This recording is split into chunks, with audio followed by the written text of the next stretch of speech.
Hello, and thank you for joining me again today on the Finding Hope After Loss podcast. Don't forget to subscribe so you don't miss any future episodes. If you like the show, please leave a review or rating on Apple or Spotify. It only takes a moment and it really helps the show reach more lost families. So today's grief tip is to not feel guilty for the happy moments you have. It somehow feels wrong for us to laugh or have joy again after going through such a horrible loss. But don't feel guilty for doing something normal or finding something fun or seeing the joy in something again. We don't have to feel sad for every moment for the rest of our lives. Our babies would want us to find happiness again. And these moments don't mean that we don't love our baby. It doesn't mean we don't miss them. And it certainly doesn't mean that we aren't grieving properly. It simply means we're learning to carry our grief. So I promise you, it's okay to smile again, and it's okay to find those moments of joy. Actually, it's really important that we are able to find those moments again. So definitely find them where you can. So today's business spotlight comes from Linda, who wrote a book called 510 Candles. Here is what she had to say. How does one bear the unbearable? How does one make sense of the senseless? How does one keep hope and faith alive when hope and faith are assaulted again and again by hellishly agonizing circumstances? I found it helpful to write a book chronicling the events surrounding the life and death of my precious grandchild. Writing a book was not only an outlet for my angst and pain, but it was a way to share her story with others. Nora's life and death were bookended by the waxing and waning of a global pandemic. Visitors were uncommon.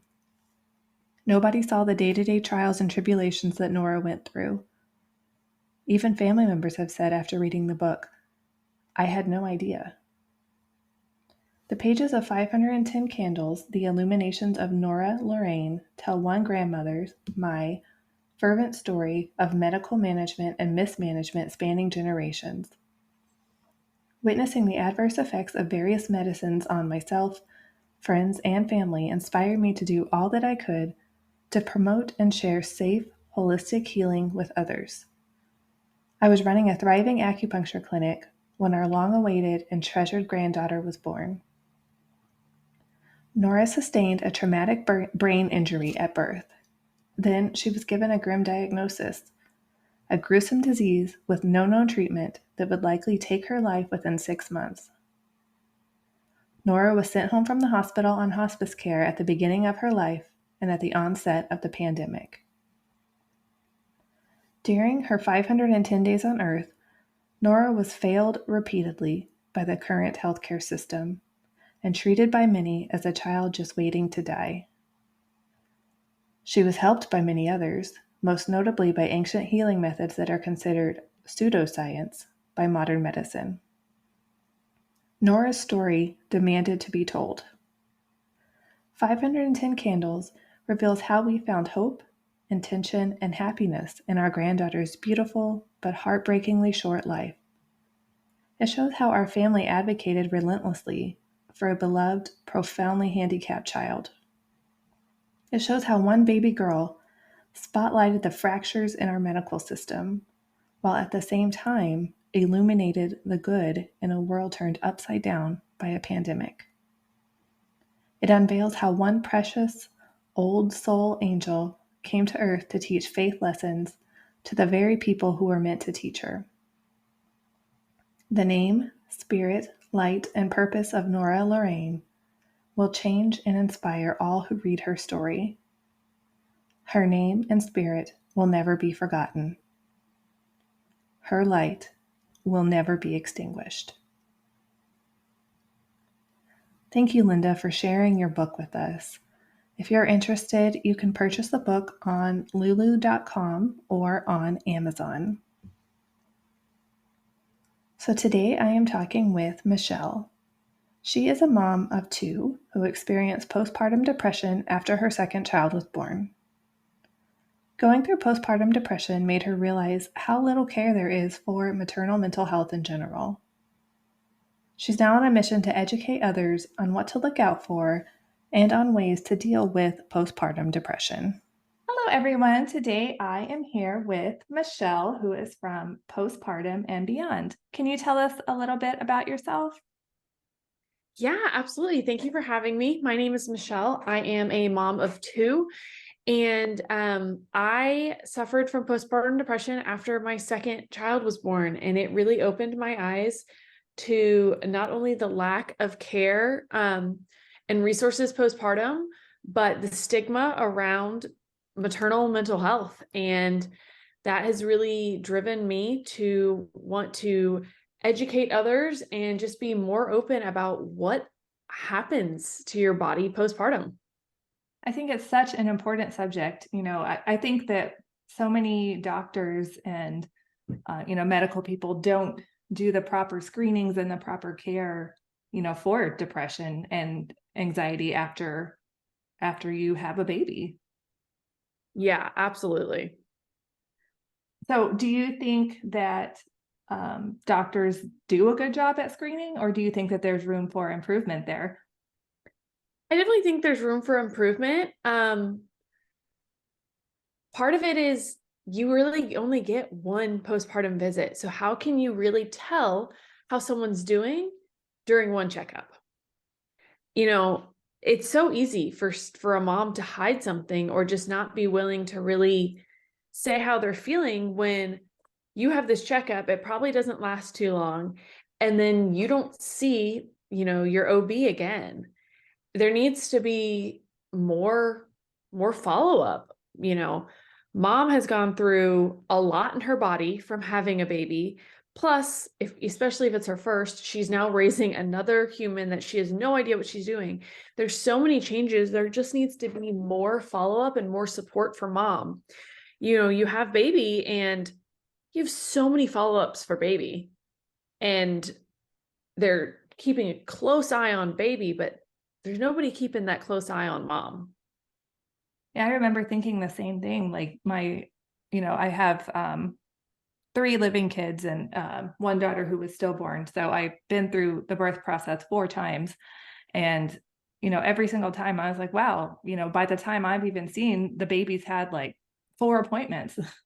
Yeah, And I'm just over exactly. here like, did you forget about me?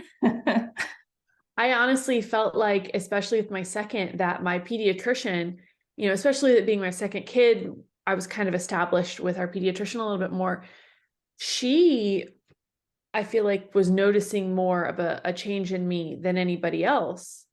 Because I remember one visit, her sitting down and looking at me, looking me straight in the eyes and asking me, "How are you?"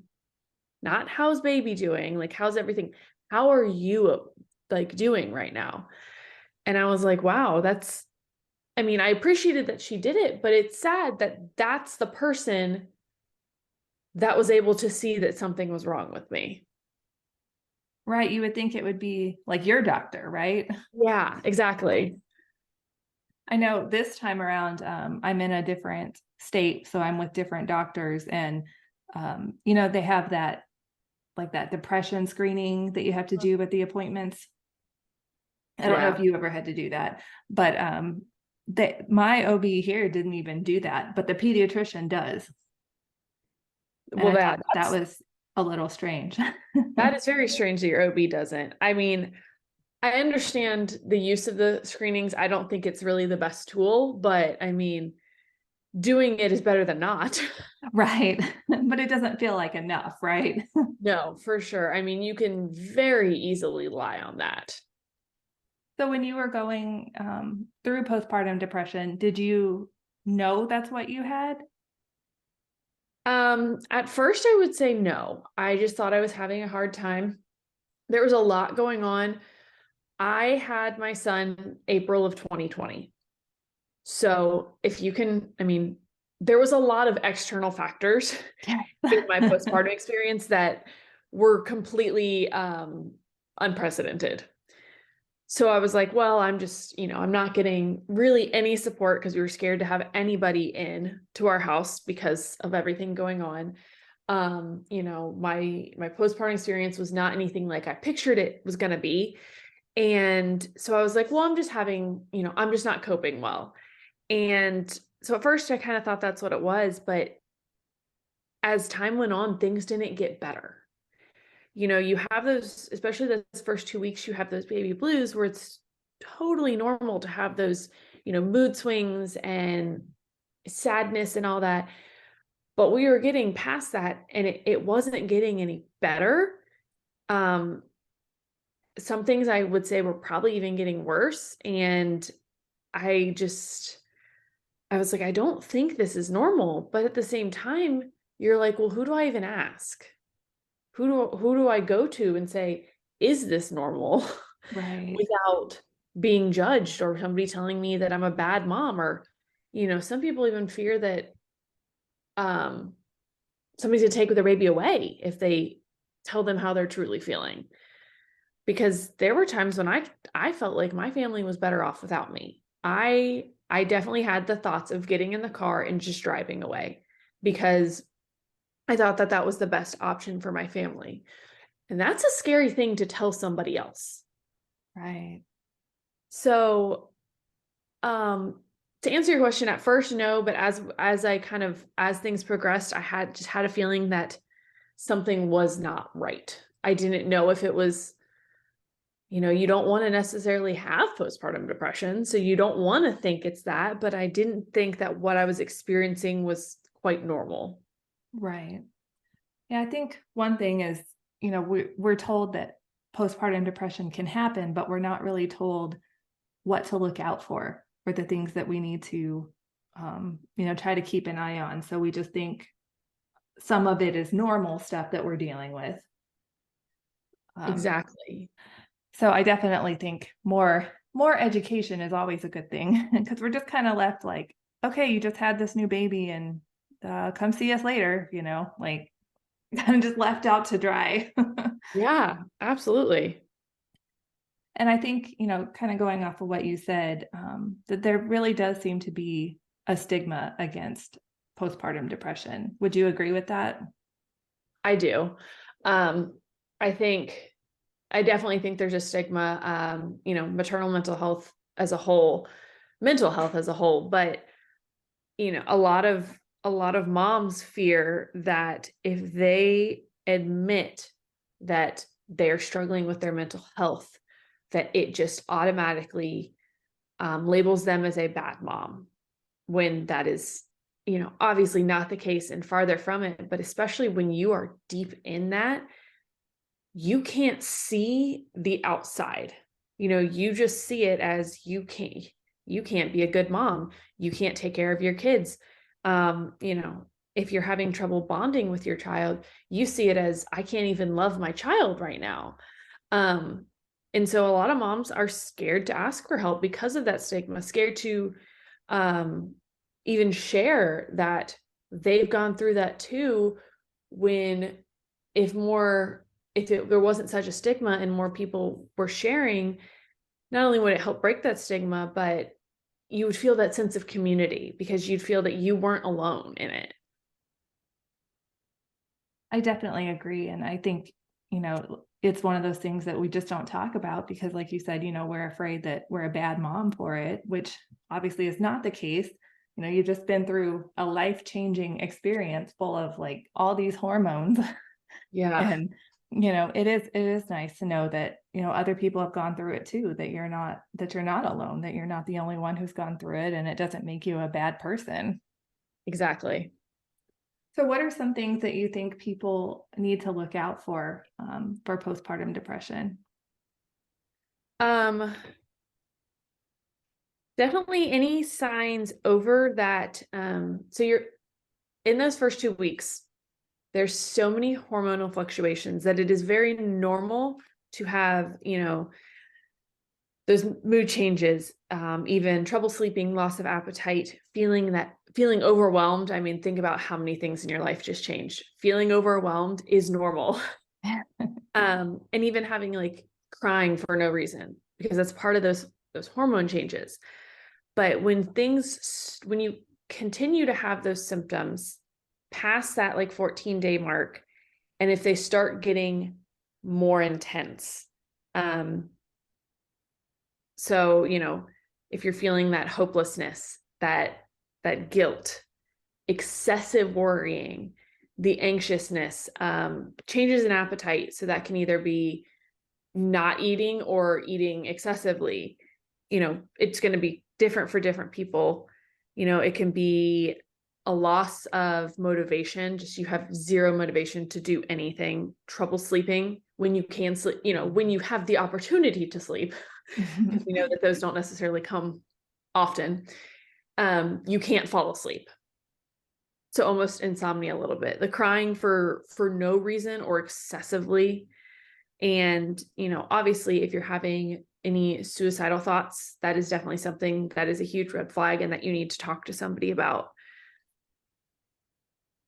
So who do you think your OB or your midwife is the best person to go to? Or do you think, finding like a therapist to talk to, or who would you suggest that people go to?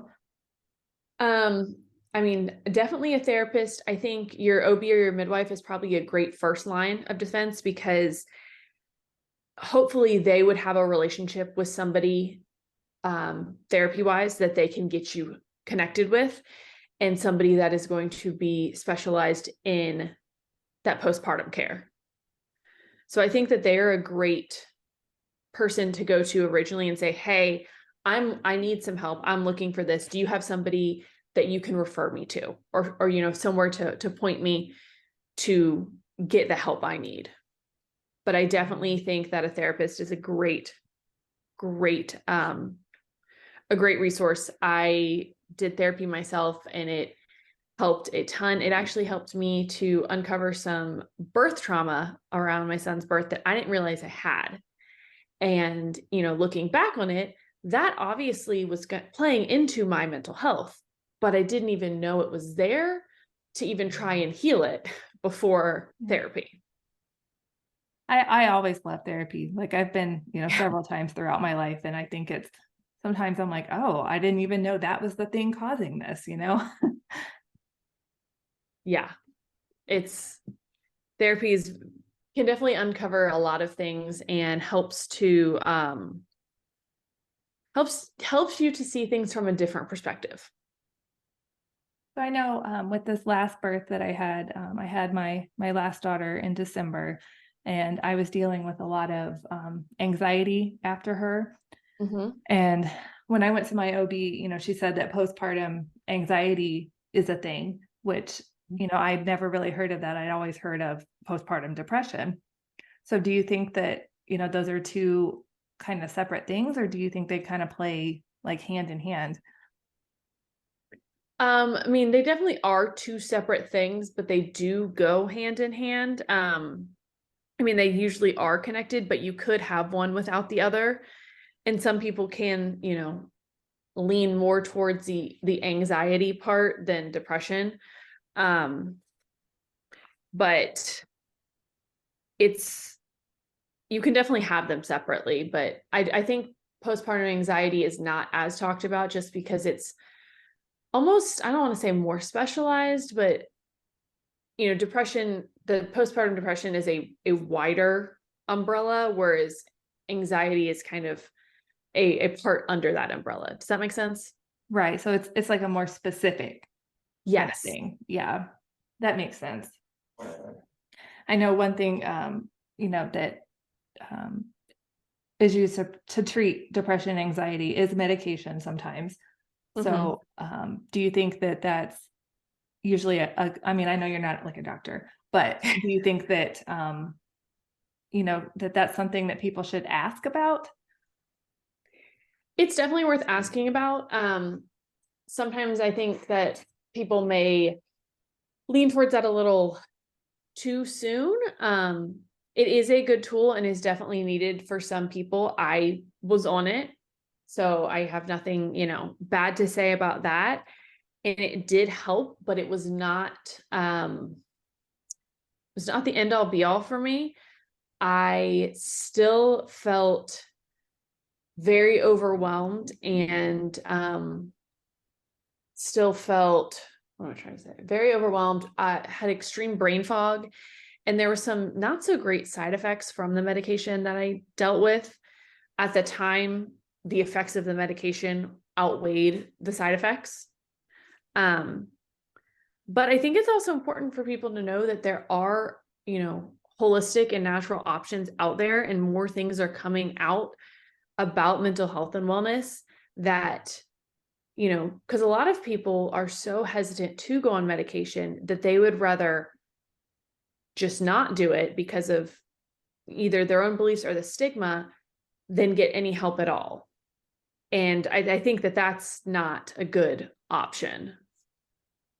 Right. No, I definitely agree there. And I think, it can be kind of one end or the other. Like there's people who are too afraid to take it, or people who want to just take it and not try anything else because it's the easiest thing to do. Correct. And I don't think that it is the easiest thing to do. And it's not going to magically solve all of your problems. If you, do the medication route, you 100% need to pair it with the therapy, like at minimum. So what are some other like more natural and holistic things you can do to help? Yeah, that's a great question. So there are some probiotic strains that are specific to stress, anxiety, mood. You can look into those. One that I really love, it's called Lactobacillus rhamnosus.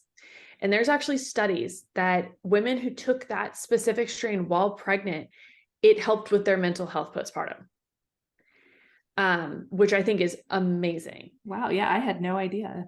Yeah, it's kind of one of those like little known things, but I think it should be more well known.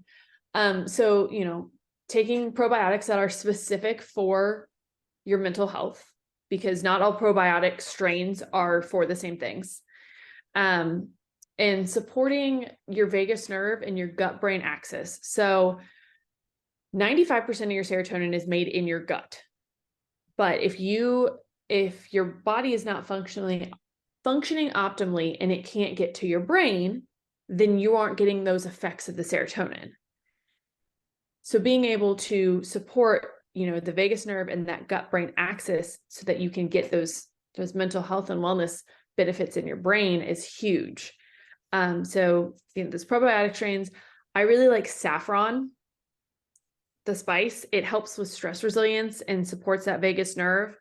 My kids actually use it in a little pixie stick form, and it is just a great kind of instant, I don't want to say instant, but very fast kind of mood booster, which really helps with that.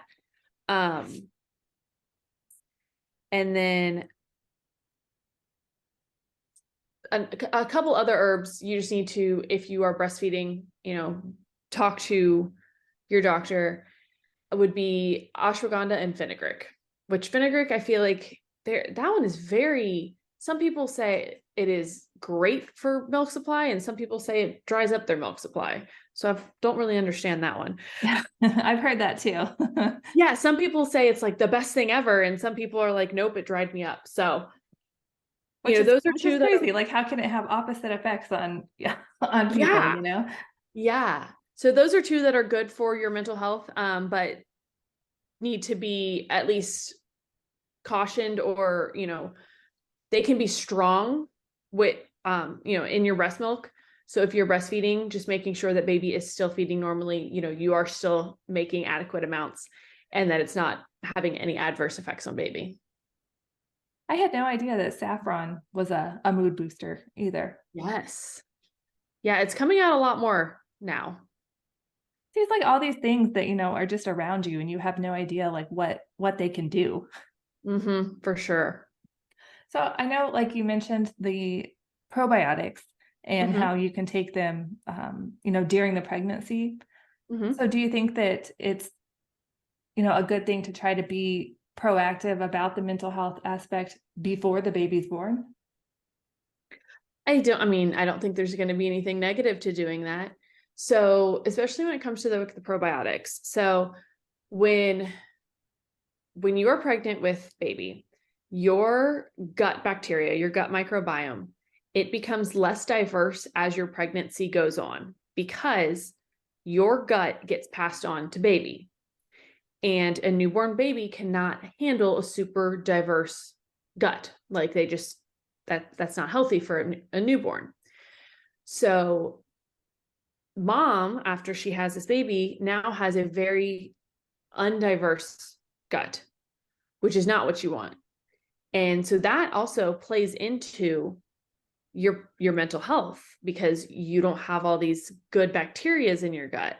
So taking it while pregnant can also, help pass those strains on to baby, but also help you then to have those, postpartum and be able to, build your gut back up. Because let's be real, our grandparents were able to build up their gut microbiome postpartum through foods, but their foods are not the same as the foods we have today. Our foods are not as nutrient rich and nutrient dense as they used to be. So a lot of times we do need a little extra help with rediversifying that microbiome, and that can help with your mental health. Yeah, and I had no idea either that, that mental health is connected to your gut. Exactly. Yeah. It seems kind of not like the first place you would look for that, Yeah. Yeah, for sure. So are eating things like yogurt and things that have probiotics in them, is that helpful at all? Yeah, probiotic food, rich foods are going to be good, especially postpartum. It's just finding ones that have, the nutrient probiotics, because yogurts, it's going to depend if because they may have probiotics, but they're also going to be probably loaded with sugar. So it kind of cancels each other out. But you're like sauerkrauts, kimchi's, those types of foods are going to be really, really good for your gut. But I mean, I know for me personally, postpartum, that was the last thing I was thinking about, was like, oh, I need to be getting nutrient dense food. I was more thinking, I just need to get food in me. Right. So I think too, it's the education while they're pregnant. So then, going into postpartum, what types of things you should even have in the house. Yeah, that's a really good point. Because I was definitely the same way. Like McDonald's, sure, it's right there. I'm hungry. Like I Yeah, wasn't you're like, I can't think of what else to put on the table. right, exactly. And then when you have other kids at home already, it makes it that much harder. Oh yeah. So when you have postpartum depression with a pregnancy, are you more at risk for developing it in a subsequent pregnancy? Um, I believe yes, because I know if you have depression going into a pregnancy, you do have a greater chance of developing either depression during your pregnancy or postpartum depression. Yeah, I wasn't sure if it was like you're more at risk or if each pregnancy is kind of an independent thing. It is independent, but I do believe that you're still going to be a little bit higher at risk just because of your history. That makes sense. Were there any other things that helped you when you were going through the postpartum depression that you found helpful? Um, besides therapy, even just having, a friend or two that you trust, that you can talk to and be honest with, I think is super important. Um, I had a friend like that was able to really tell me that I wasn't okay and push me to get the help that I needed, in a caring way. But sometimes, especially in it, you keep thinking, oh, it will get better, on its own. And it usually doesn't. And it's hard sometimes to see how bad it has gotten when you're in it, versus somebody from the outside. And even, not that you can't talk to your spouse, but sometimes they don't see how bad it has gotten either because they're with you every day, and they've seen they see you so much that sometimes they don't even see how bad it has gotten. So having, a trusted friend that you can really be honest with and accepting help. I think that is a huge part of it. Accepting help in any way. It doesn't even have to just be with, your mental health, but if somebody says, "Hey, can I bring you a meal?" Say yes.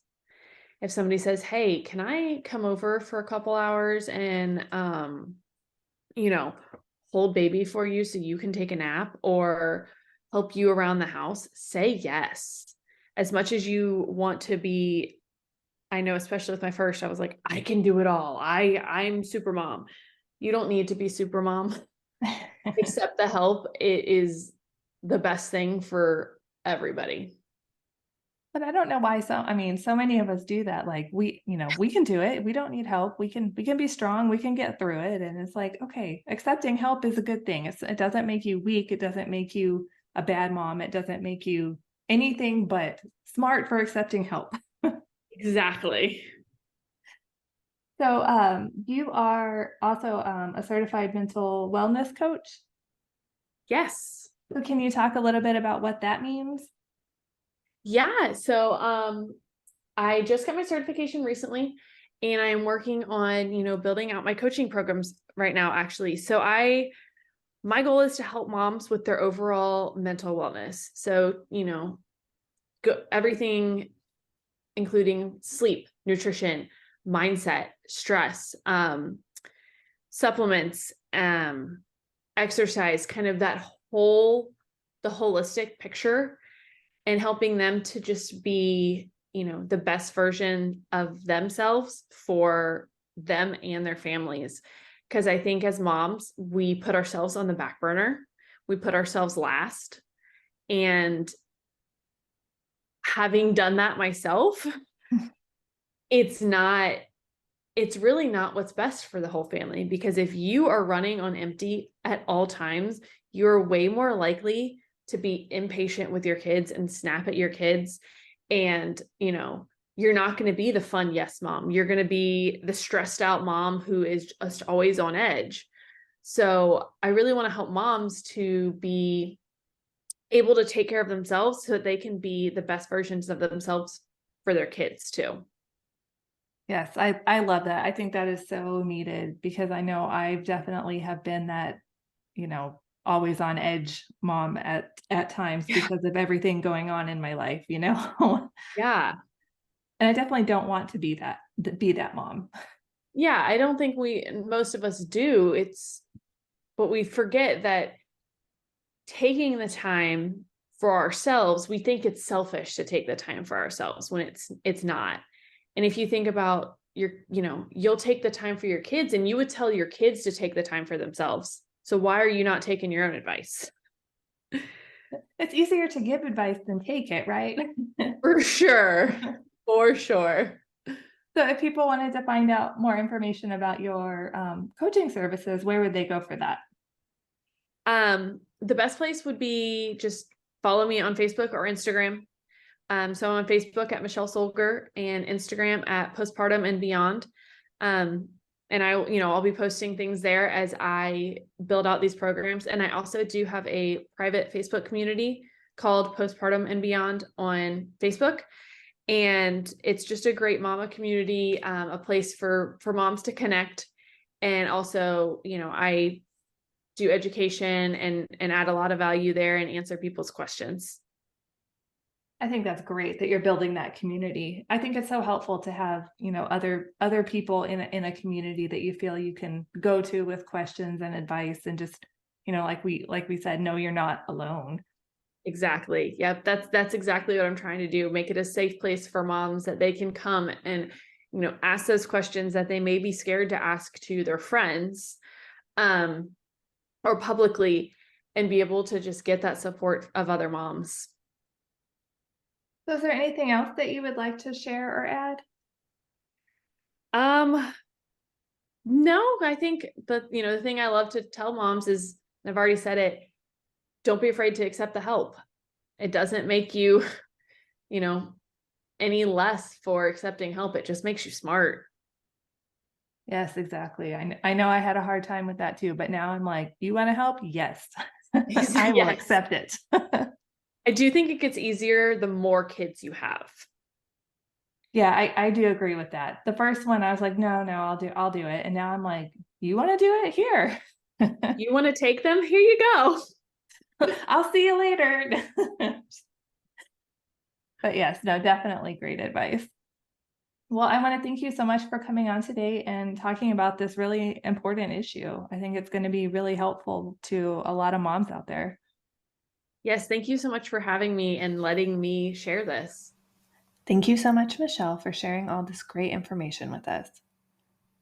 Postpartum depression and postpartum anxiety are things that so many moms have to deal with after giving birth. And moms who have a loss can also deal with it too. It isn't just for those that have had a living baby. And I want to reiterate what Michelle said, that you have to ask for help. You are not a bad mom, and you are not a bad person if you have these feelings. But the feelings can become overwhelming, and sometimes we just need that extra assistance to get back to our normal selves. The postpartum depression can be compounded by your grief, and they feed into each other. Yes, it's normal to be sad and grieving after loss, but you have to learn to recognize the signs of when it is becoming something more than this. And if you are dealing with postpartum depression or postpartum anxiety after giving birth to a living baby, again, I can't say it enough that you are not a bad mom. We can't choose to have or not have postpartum depression or postpartum anxiety, but we can choose to get the help when we need it, not only for ourselves, but for our family as well. Maternal mental health is definitely a subject that continues to need more attention and more resources. We are so often pushed aside and not taken seriously. But the more we talk about our experiences, and the more we educate others on the importance of our mental health after childbirth and after loss, then hopefully it will lead to more attention and more resources for the many women who need them. Don't forget to subscribe so you don't miss any future episodes. If you like the show, please leave a review or rating on Apple or Spotify. It only takes a moment and it really helps the show reach more lost families. Thank you so much for tuning in, and remember, we are all in this together.